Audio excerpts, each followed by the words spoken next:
It's 3 hours before Game 4 here at TD Garden. We're going inside to give you a behind-the-scenes tour. Locker rooms, the floor, and what it's like to sit in the upper press box near the roof. See, nothing glamorous about being a member of the media. You're walking through a dark tunnel. And if you want to call walking up a ramp in the back alley entranceway mystique, so be it.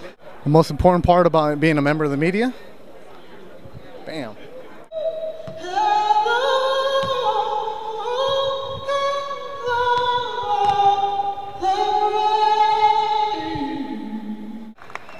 That's Anita Baker rehearsing the national anthem. It's 6:43 Boston time.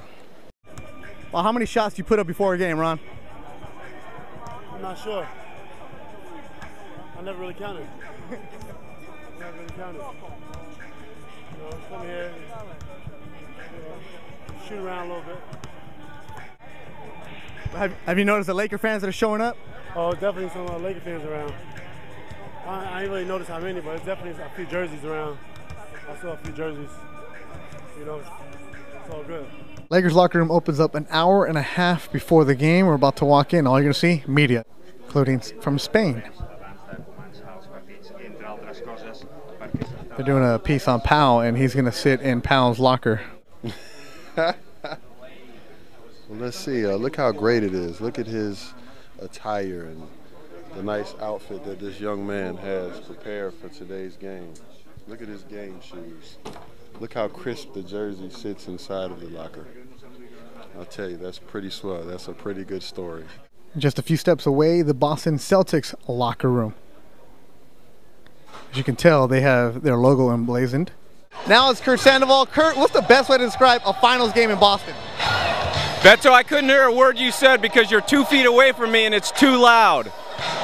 So what's the best way to describe a finals game in Boston? Wow, a finals game in Boston, Beto, is like the Super Bowl. It's one of the greatest experiences ever.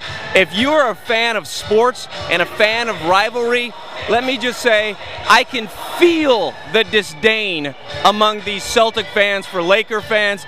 See this nice fancy camera that belongs to Steve Skinner. He goes and shoots all the cool stuff you'll see on the behind the scenes episodes or anything in the locker room. He has access to everywhere you want. Unbelievable excitement and fear. Get run over by a player, you feel it. You're on the court during games though. I mean, that camera, that floor is not a good combination. No. That would be called breaking the camera. That would be bad. The last game, we saw a major wipeout when Fish went to the hoop. 3 guys took out the cameraman. It was ugly. He survived though. The camera got broken, but you know, that's what happens sometimes. That's Andy Bernstein, great photographer. Here come the Lakers. Sasha Vujacic.